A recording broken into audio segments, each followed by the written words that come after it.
네, 오늘 강의는 이 조선과 그리고 중국의 그 명나라, 청나라 그리고 일본의 그 궁녀의 생활에 대해서 좀 알아보겠습니다. 우리 조선에서는 궁녀에 대해서 많이들 알고 계신데 이 중국과 일본과는 좀 어떻게 다른지 좀 비교를 좀 해가면서 좀 알아보도록 하겠습니다. 네, 우리가 보통 궁녀라고 얘기할 때 이 궁녀는 이 궁중여관이란 말의 그 줄임말입니다. 그러니까 궁궐에서 여관, 그러니까 여자 관리란 뜻이세요. 여자 관리란 뜻이죠. 그러니까 우리가 궁녀하면은 궁궐에서 이렇게 뭐라 그럴까요? 이 시종일만 하고 심부름이나 하고 잡일만 하는 어떤 그런 것이 조금 더 이미지가 강한데, 이 여관이라고 하면은 뭔가 좀 더 이 여자 관원이라는 의미가 더 우세하죠. 그래서 이 고종 말년에 나온 대전회통이라는 이 법전에 봐도 거기에 보면은 이 궁중 여관이라고 나와 있고 궁녀라고도 부른다라고 이렇게 이제 나와 있습니다. 그러니까 보통 우리가 말하는 이 궁녀는 이 궁중 여관이라는 이 줄임말로 사용한다. 그리고 이 궁궐 내에서 정식 호칭은 궁녀라고 부르지 않겠죠. 우리가 이야기하는 궁녀라고 할 때 이 궁녀는 이 상궁과 나인을 통틀어서 얘기하는 겁니다. 그러니까 우리가 TV 드라마 사극 같은 데 보면 상궁이 이제 주로 나오고 상궁 밑에 보통 궁녀들이 많이 나오는데, 실은 상궁과 그리고 상궁의 아래의 품계를 갖고 있는 나인들을 통틀어서 이 궁녀라고 이야기하는 겁니다. 그래서 상궁 아래, 상궁이 아닌 사람들은 우리가 나인이라고 얘기하지요. 그 나인은 원래는 한자로 쓰면 내인이라고 하는데, 그 외부에 있는 여인들과 이 궁궐에 일하는 여성들을 좀 다르게 구분하기 위해서 그 내인이란 말로 표기를 했고, 보통 우리말로 나인이라고 불렀습니다. 그래서 이 궁녀라고 하면은 이 상궁과 나인을 이야기하는 거고요. 그리고 또 이 나인 이외에도 또 많은 이 궁녀가 있었습니다. 근데 사실은 궁녀는 아니죠. 이 넓은 의미로 말하는 겁니다. 그러니까 이 상궁과 나인의 시종을 드는, 뭐 잡일을 봐주고 또 심부름도 하고 그들이 먹을 밥도 해주고 뭐 이러한 일들을 하는 아주 하급인 이러한 여종들이라고도 부를 수 있겠지요. 하녀라고도 할 수 있습니다. 그러니까 그들이 있어서 이 상궁과 나인이 본래 궁궐에서 자기의 맡은 그 직무를 볼 수 있었던 것이죠. 그래서 일상적인 것들은 바로 이 상궁과 나인 밑에 있는 이러한 또 이 하녀들이 있었다라는 것을 우리가 알고서 이제 궁녀라고 어떤 개념을 지으면 좋을 것 같습니다. 그러니까 넓은 의미로는 그들도 궁녀라고 볼 수 있겠지만은 이 품계를 갖는 이 여관들, 상궁과 나인만 엄밀하게 말하면 우리가 말하는 궁녀라고 이야기할 수 있겠습니다. 바로 이 궁궐에는 바로 이제 좀 더 이렇게 세부적으로 나누면은 이 나인 중에서도 견습 나인이 있습니다. 그러니까 나인이 되기 전에 있는 궁녀를 얘기하는 겁니다. 그러니까 미리 궁궐에 들어오는 이 궁녀가 될 사람들은 이미 이 궁녀가 될 자격을 갖고 궁에 들어오는 것이죠. 그들이 보통 한 10살 전후로 들어오게 되는데, 이 견습 나인이 궁궐에서 보통 한 10년, 15년 정도 이렇게 지난 다음에 정식 나인이 될 수 있는 겁니다. 그러니까 이 조선의 궁궐에서 이 궁녀가 되기까지의 이 과정이 아주 깁니다. 그래서 한 10년, 15년 이 정도의 이 궁궐 생활을 겪고 나서 이제 정식 나인이 되는 거죠. 그리고 또 그렇게 나인이 돼가지고 또한 보통 또 10년, 15년 이렇게 시간을 이 궁궐 생활을 보내야지만이 상궁이 되는 겁니다. 그러니까 상궁이 되기 위해서는 한 30년, 35년 그 정도의 궁궐에서 나인 생활을 우리가 입궁하고 나서 견습나인 나이를 지내고 나서야 상궁이 될 수 있는 겁니다. 그러니까 우리가 TV에서 보는 상궁은 그냥 어떤 이 특채나 또는 시험이나 그런 것이 아니라 아주 오랫동안 이 업무에 통탈해서 장인이 된 그 업무에서 아주 뭐라고 그럴까요?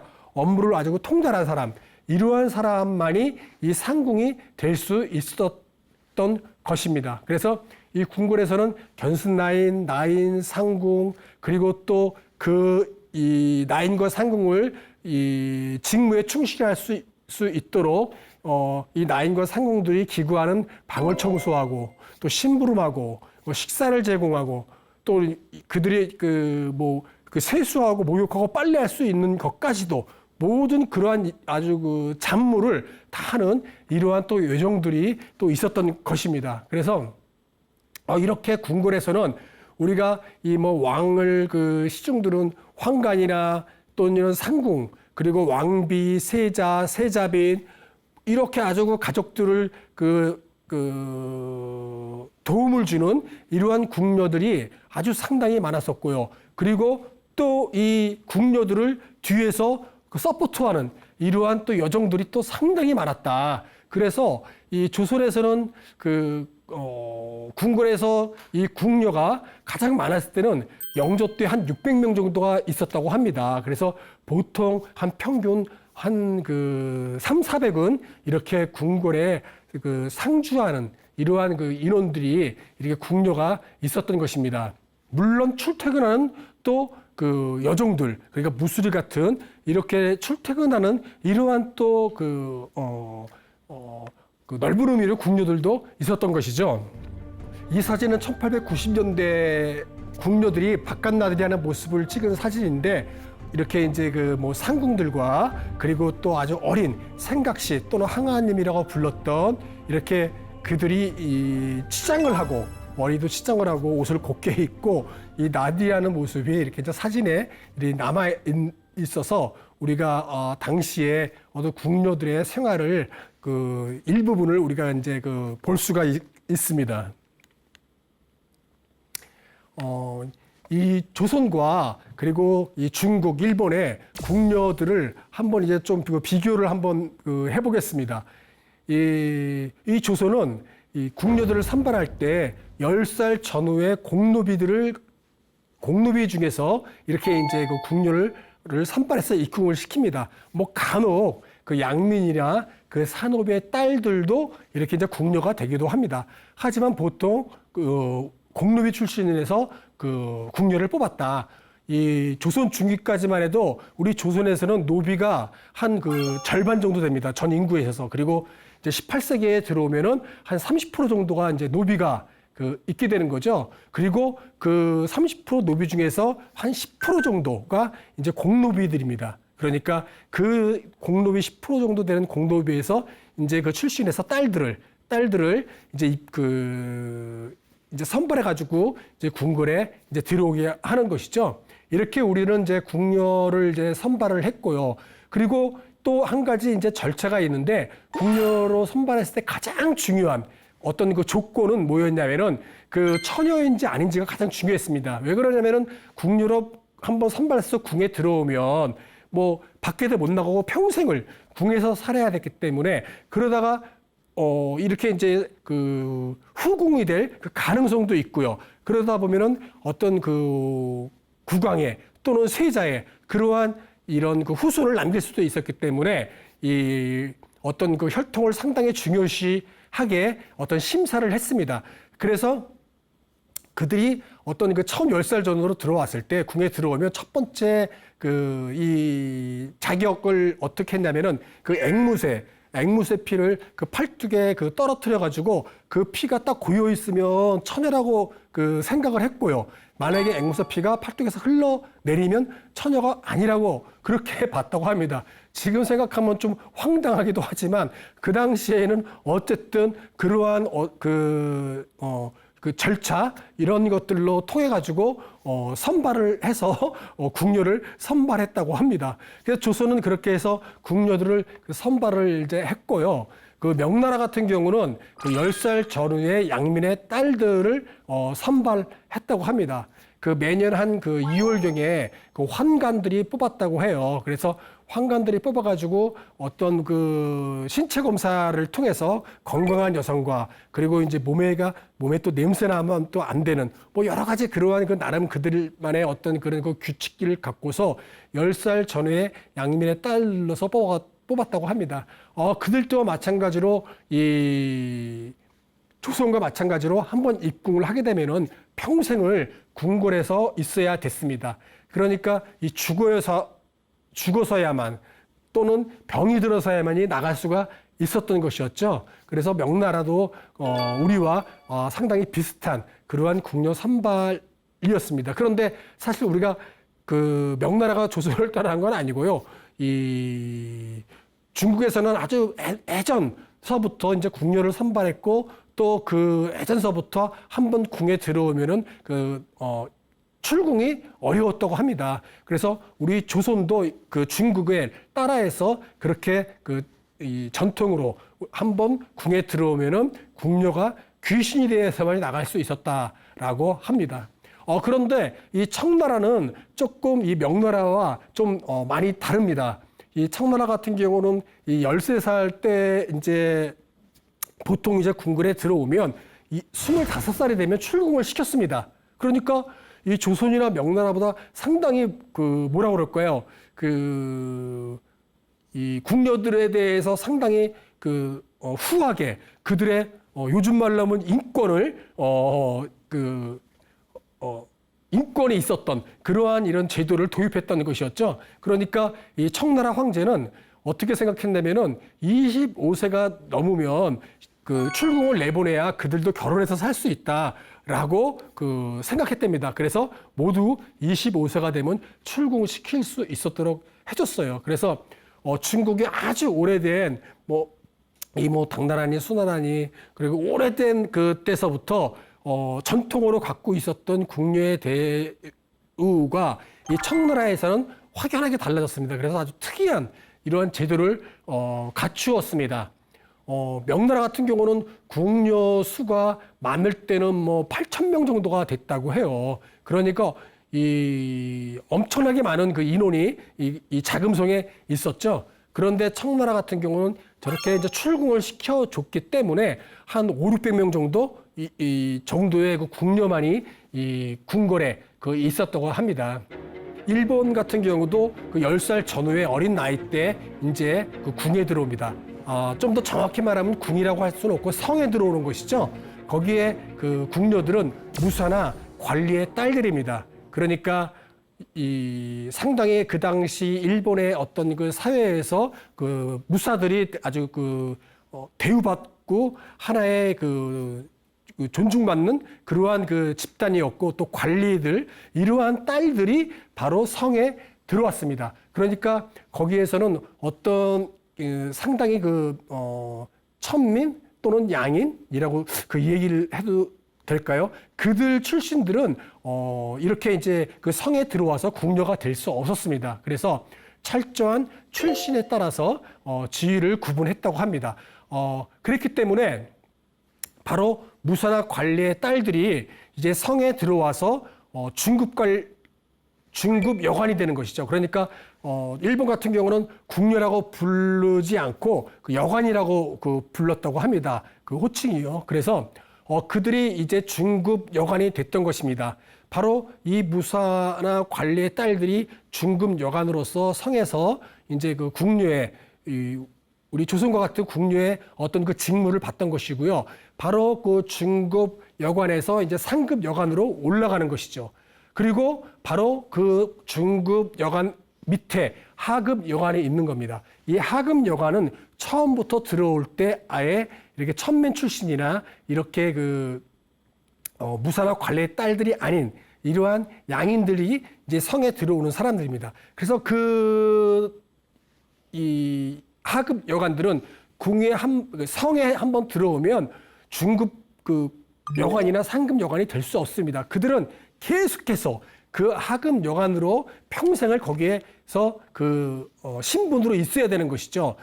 그렇기 때문에 뭐라고 그럴까요? 이 성에 들어오기 전에 이미 무사나 관리의 양녀로 들어가서 양녀로 들어가서 이 성에 들어올 때는 중급 여관으로 이렇게 들어오기도 했었다고 합니다. 이렇게 조선이나 중국이나 일본은 어린 아이들, 그 여자 아이들을 궁에 들어오게끔 했고요. 그들을 또 어떤 그 출신별로 약간의 그 각 나라별로 이렇게 이제 다른 점을 우리가 좀 알 수가 있습니다.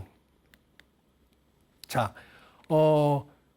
제가 그 처음에 그 명나라, 청나라, 일본이라고 얘기했는데요. 왜 일본은 요즘 말이고, 그 당시에는 왜라고 하지 않았나라고 또 이렇게 이제 의아하게 생각하시는 그 사람도 많이 있을 겁니다. 사실 일본이라는 말은 아주 오래전부터 불렀던 그 국호입니다. 그러니까 그 701년에 그 율령 법령으로 정했습니다. 그래서 그때 일본으로 한다 국호를 하고 이미 정해져 있었죠. 그러니까 아주 오래된 국호 이름입니다.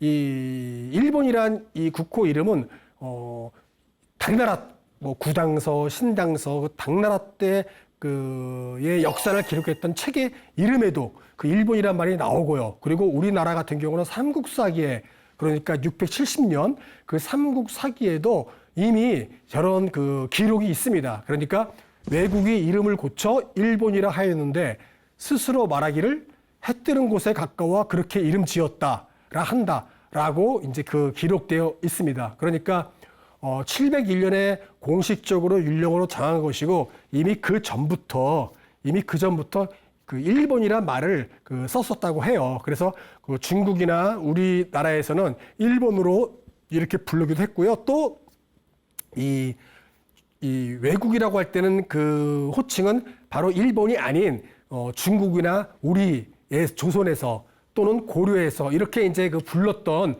그런 그 멸시하는 뜻이 담긴 이름이죠. 그래서 이 일본에서는 자기들을 외국이라고 불렀던 이유도 알고 있었다고 합니다. 그래서 어떤 멸시의 뜻을 담았기 때문에 일본으로 이렇게 이제 고쳤던 이러한 것들도 이제 그 기록에 그 나와 있습니다. 그래서 일본은 뭐 해가 뜨는 근원이라는 의미를 갖고서 있는 그 의미를 그 갖고 그 있습니다. 그래서 지금도 일본은 정식 국호명은 일본국이라고 하죠.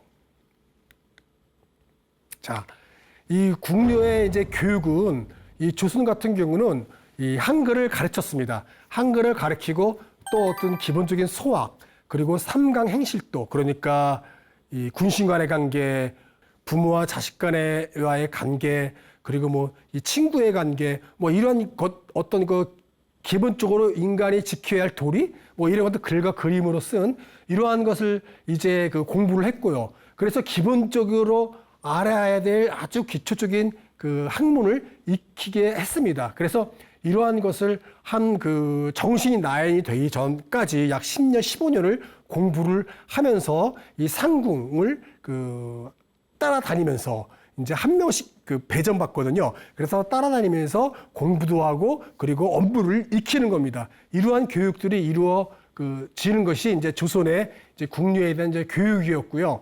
그리고 그 명나라나 청나라 같은 경우는 궁녀들은 글을 알면 절대 안 됐습니다. 글을 절대 가르쳐 주지 않고 그들에게는 오직 업무만 그 가르쳐 줬다고 해요. 그래서 실습을 배웠고 이 또 글을 알면은 안 된다고 이렇게 생각했습니다. 그러니까 문자를 많이 모르게 했던 것이었죠.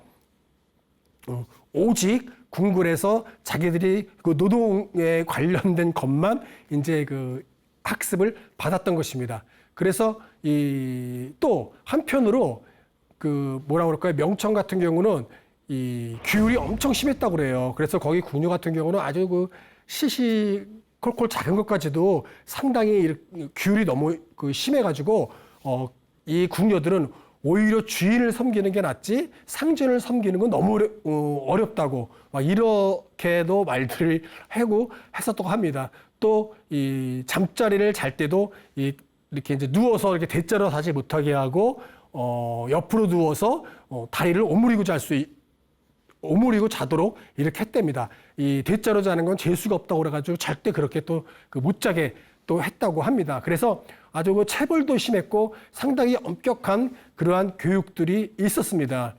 그리고 일본 같은 경우는 이 자신들이 어떤 그런 그 교육적인 측면 그리고 업무의 어떤 능력 이런 것들은 자기들을 가르치는 상급 여관의 능력에 달렸다고 해요. 그러니까 거기서 그 중급 여관을 얘기하는 거죠. 이런 중급 여관이었던 궁녀들은 이 상급 여관들이 맡아서 교육도 시키고 그리고 업무적인 것들도 가르치는데 이 상급 여관의 능력에 따라서 그들의 어떤 그 실력과 능력과 어떤 그 권력에 따라 가지고 그들이 어떤 그 교육을 잘 받아서 승진도 될 수 있지만은 아니면은 평생을 중급 여관으로서 계속해서 승진도 못하고 있어야 되는 이렇게 이제 됐었다고 합니다.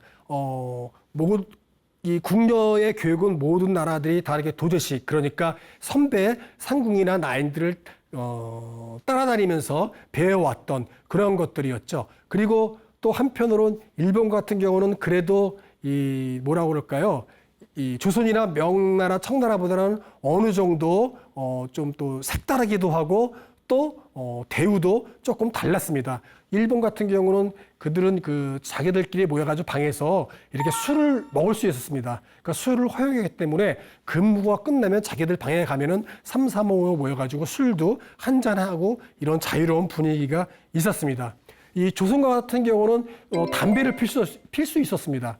이 조선은 제 근무 시간이 끝나면 각자 방에 가가지고 이 담배를 이 광해군 때 그 들어왔었다고 하죠. 그래서 어떤 그 담배를 필 수 있었는데 이 선배들이 어떤 담배를 필 수 있는지 아니면 피면 안 되는지에 또 이 자격 시험을 치르기도 했대요. 그래가지고 담배를 쉬지 않고 계속 빨게 해가지고 뭐 기침을 한다거나 또 뭐 연기를 콜록콜록거리면서 뭐 힘들어하고 막 그러면은 그다음부터는 담배를 필 수 없도록 했었다고 합니다. 그래서 그것을 통과한 이 궁녀들은 이 선배들과도 함께 방에서 맞담배를 피면서 이렇게 그 또 여유 있는 여가를 또 지냈다고 합니다.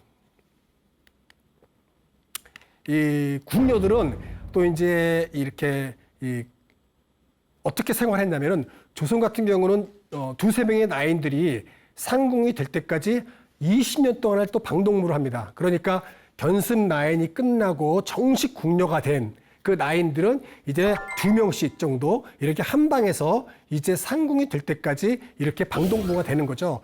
각 처소가 다른 나인들끼리 이렇게 2명씩 잠자리를 해줬다고 해요. 그래서 이 조선에 있는 궁녀들은 어느 정도 그 여유 있는 시간들이 있었습니다. 그래서 이 근무 시간이 보통 뭐 8시간에서 12시간 정도 하루에 근무를 보고요.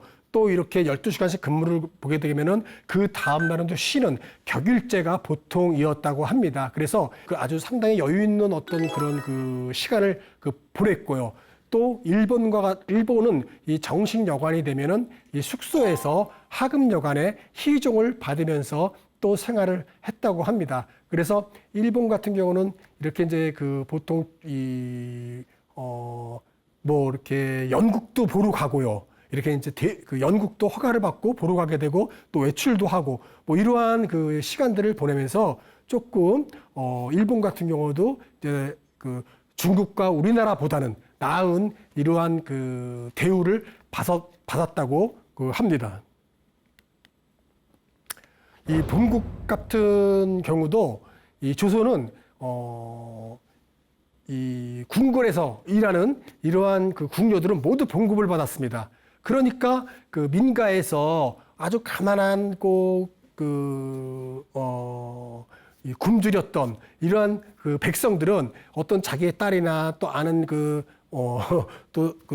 이 사람을 통해서 이렇게 이제 오히려 궁궐에 들어가서 살면 뭐 먹는 거 해결되고 잠자리 해결되고 또 봉급까지 주니까 어떻게 해야지 궁궐에 이렇게 이제 보내려고 많이들 했었다고 합니다. 이 궁녀가 되면은 이 봉급을 받는데요. 상궁이 되면 봉급이 더욱더 많아졌습니다. 그래가지고 그 나인이랑 상궁이랑 봉급이 한 5배 정도 차이가 난다고 합니다. 그래서 봉급 또한 아주 후하게 이렇게 해가지고 이 조선의 궁녀들은 받았습니다. 그래서 그 봉급을 받으면 그거를 친정에게 보내주기도 했었습니다. 그리고 또 이제 상궁 정도 돼가지고 상당히 많은 봉급을 받으면은 이 궁궐 밖에 이 땅을 사고 또 재산을 축적하고 또 이렇게 해서 자기들의 그 재물을 늘려 나가기도 했습니다. 중국 같은 경우는 원래가 명나라 같은 경우는 뭐 황간의 그 정치했던 나라였고 황간의 나라였다라고 또 이렇게 또 이야기하지 않습니까? 또 궁녀들도 8,000명, 9,000명에 대해서 엄청나게 많은 그런 인원을 갖고 있었던 명나라이기도 하지요. 그리고 상당히 많이 이렇게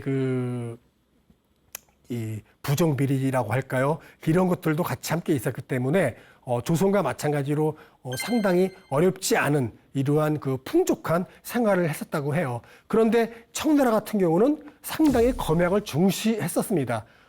그러니까 약간 뭐라고 그럴까요? 명나라를 이제 망하게 하고 이제 청나라를 세웠기 때문에 어떤 명분을 만들려고 했었는지 아니면 명나라와 자기들은 다르다는 거를 강조하려고 했었는지 백성들에게 그러한 모습들을 많이 보였었다고 합니다. 특히 청나라는 이렇게 검약을 많이 중요시하게 생각했습니다. 그래서 이 청나라의 궁녀들은 상당히 배고팠답니다. 그래서 이 궁궐에 있을 때도 상당히 적은 양의 고기와 뭐 이렇게 뭐 기록에 하면 그 수저로서 쌀 몇 수저 그 정도 그리고 아주 적은 야채 이 정도로 이 식사를 했었다고 해요. 그래서 궁궐에서 상당히 배고팠던 이러한 생활을 했었기 때문에 이 어렵게 생활을 했던 이러한 모습은 바로 청나라 시대에 들어와서 궁녀들이 그러한 생활을 했었습니다. 일본은 이 조선과 아주 또 중국과 또 많이 다릅니다. 이 상급 여가 같은 경우는 아주 고액 연봉자였습니다. 그러니까 이 조선 같은 경우도 상궁 정도 되면은 상당히 고액 연봉자였는데 이 일본의 상급 여관과는 어마어마한 그러한 차이가 납니다. 일본 같은 경우는 기록에 의하면은 지금 우리 돈으로 현재 가치로 따지면 한 1억 5천 정도의 연봉을 받았다고 해요. 그러니까 아주 엄청나게 많은 대우를 받았었고요. 이러한 상급 여가들은 그래서 아주 부족함 없는 정말 왕족에 있는 왕실의 여성처럼 이렇게 대우를 받았습니다. 그리고 중급 여관 같은 경우도 한 수천만 원이 됐다고 해요. 그래서 일본은 상급 여관이나 중급 여관은 아주 상당히 좋은 이러한 대우를 해줬고 봉급적인 측면에서도 부족함이 없는 이러한 것을 제공했었다고 합니다. 그래서 한중일 삼국 중에서 가장 많이 받은 이러한 궁녀는 일본 바로 그런 궁녀였었습니다. 이 궁녀의 봉급 내역이 이렇게 나와 있는 건데 뭐 노상궁, 양상궁, 뭐 최상궁 이렇게 쭉 써 있고 왼쪽 끝에 보면 상궁이 아닌 나인인 것 같죠. 이렇게 보면 각 이렇게 이제 어떻게 현물을 주었는지 뭐 북어 몇 개, 뭐 또 뭐 쌀 몇 말, 막 이렇게 이제 쭉 하면서 현물로 이렇게 이제 봉급들을 준 것들이 이제 기록에 나와 있습니다. 자, 이제 궁녀의 외출을 좀 한번 보면은 이 조선 같은 경우는 이 평소에는 걸밖의 외출이 상당히 엄격했습니다. 그래서 원래는 안 되는 겁니다. 하지만 특별한 날, 즉 봉급을 받으면 친정 나라들을 갈 수 있었습니다. 그래서 친정에 도움을 줄 수 있었던 것이었죠. 그래서 거기에서 이제 하루 이틀 이렇게 이제 자고 들어올 수가 있었습니다. 그리고 이 명나라, 청나라 같은 경우는 외출 휴가 같은 것이 전혀 없었습니다. 그러니까 가족을 만나려면은 궁궐로 불러들였습니다. 근데 이것도 쉽지가 않았다고 해요. 그래서 이 명나라나 청나라 같은 경우는 이렇게 가족을 불러들이기 위해서 이 늙은 환관들을 이렇게 양아버지로 삼기도 하고요. 또 그들을 통해 가지고 이 궁궐 밖에 있는 가족과 연락을 통하고 또 그들의 힘으로써 궁궐로 불러들여서 이렇게 만났다고 해요. 그리고 또 직접적으로 한방에서 만나지 못하게 하고 이렇게 천막을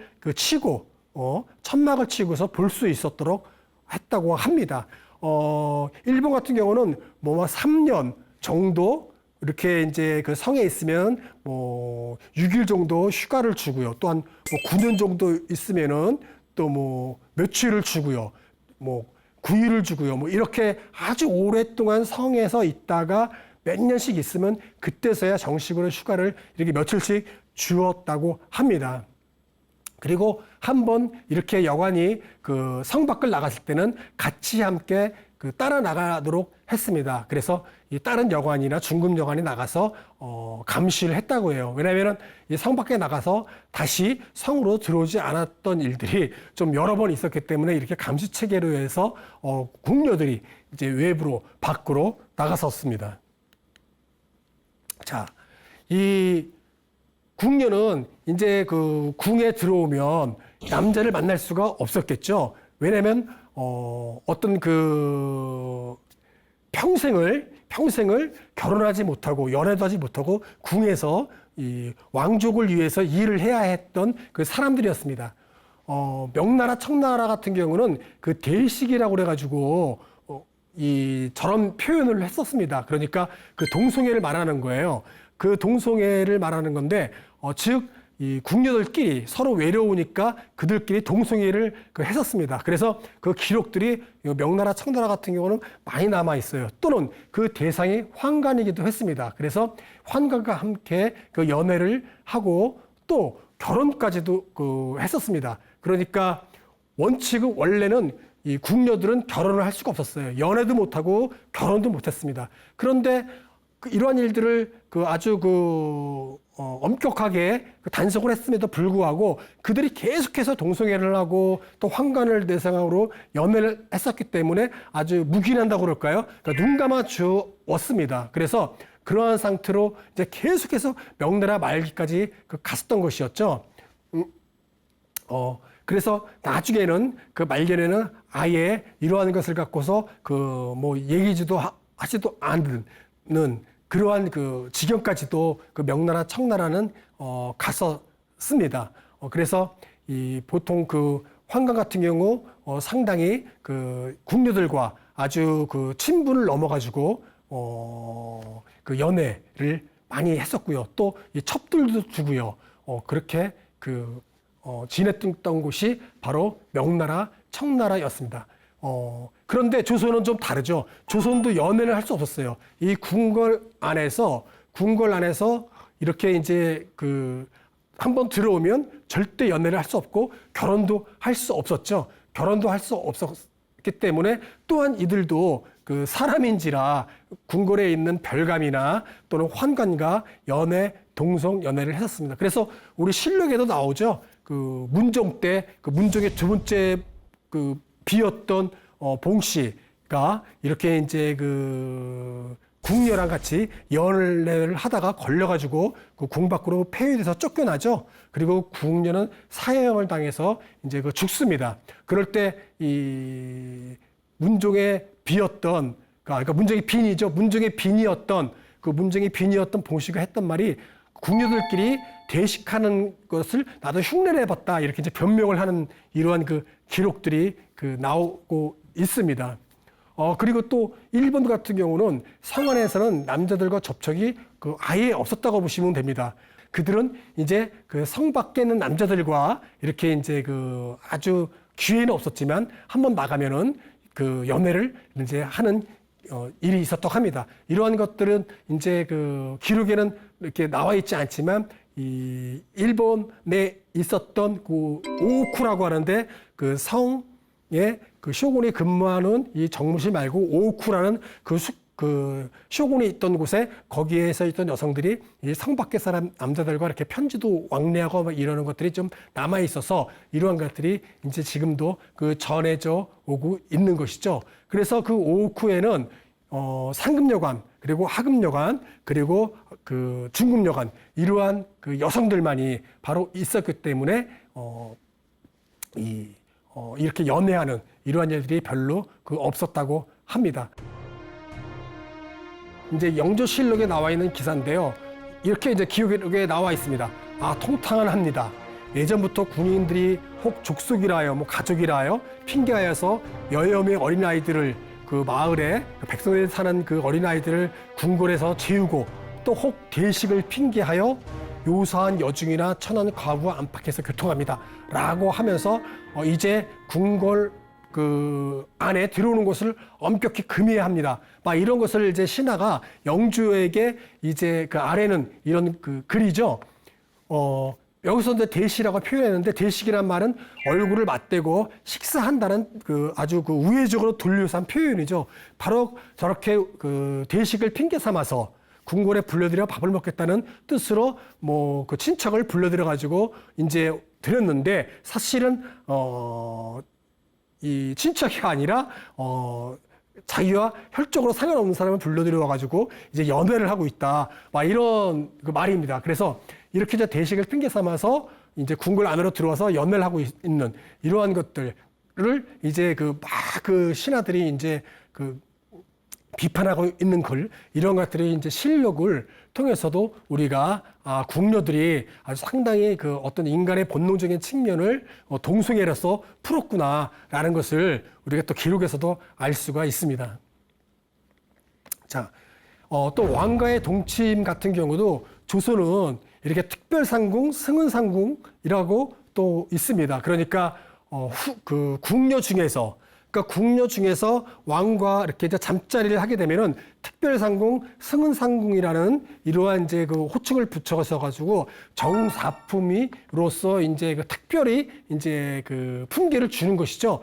즉 왕과 잠자리를 같이 하게 되면 상궁인 정오품의 품계를 넘어서 이제 사품까지도 초고속 승진을 하는 것이죠. 그렇지만 이제 뭐 아이를 낳지 못하거나 하면은 이렇게 특별상궁, 승은상궁 되는 거고 또 아이를 낳고 특별하게 어떤 그런 그 책봉이 되면은 이제 후궁이 될 수도 있는 것이죠. 그 명나라, 청나라 같은 경우는 임신을 해도 아이를 마음대로 낳지 못합니다. 그러니까 황제가 승인을 해줘야 돼요. 아이를 낳아도 된다고. 그러면 아이를 낳을 수 있지만 그렇지 못하면은 아이를 유산시키고 그냥 그런 계속해서 궁녀인 상태로 이제 있는 것이죠. 뭐 일본 같은 경우는 이 상급 여관이 추천한 사람만이 그 승은을 입을 수 있었다고 해요. 그러니까 뭐 초기에는 뭐 쇼군이 직접 자기가 이렇게 이제 그 낙점도 했지만은 그 나중에는 오직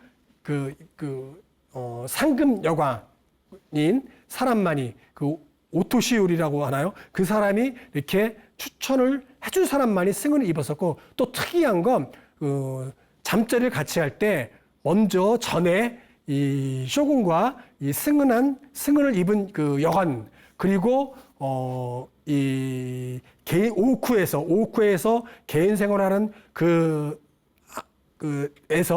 영역에서 그 쇼군의 그 사물을 그 봐줬던 그 삭발한 여승 이 사람이 같이 들어갔다고 해요. 그래서 두 명의 여인이 함께 이렇게 쇼군과 이제 그 승은을 입을 여인이 잠자리하는 것을 지켜봤었다고 합니다. 그래서 그걸 지켜보게 하고 그 다음 날이면 그 두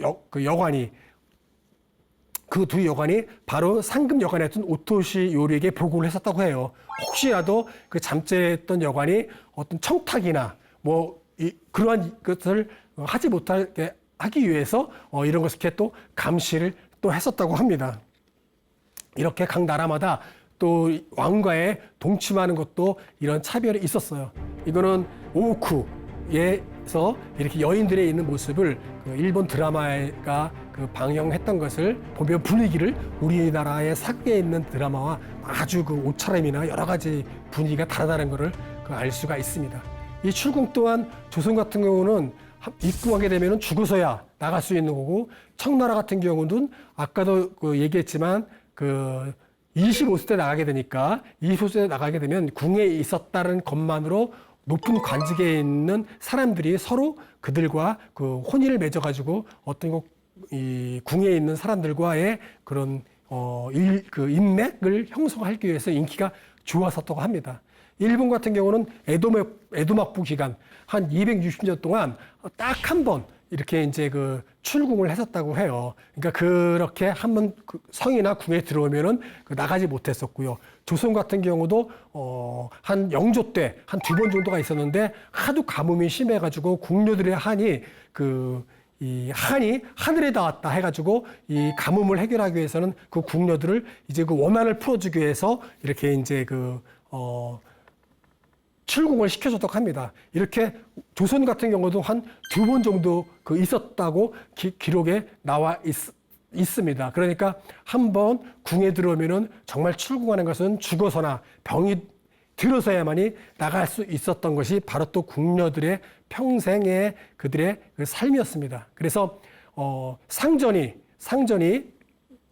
죽으면 그제서야 바로 그 모셨던 그 상전이 죽으면 그때서야 이제 나갈 수도 있었고요. 아니면 또 궁에 있어서 계속해서 명복을 빌면서 외롭게 살아야 했던 사람이 또 궁녀였습니다. 그리고 명나라 같은 경우는 이 황제와 가까웠던 궁녀들은 황제와 같이 순장을 하기도 했습니다. 우리나라 조선 같은 경우는 되게 유명했던 인수대비의 고모였었죠. 그 한화계 여동생이도 했던 그 여인은 명나라 가서 황제의 후궁이 됐는데 그 황제가 죽으니까 같이 순장하기도 했고요. 일본 같은 경우는 자신의 역할을 계속해서 수행했던 그런 그 여관이 바로 또 일본의 궁녀이기도 했습니다.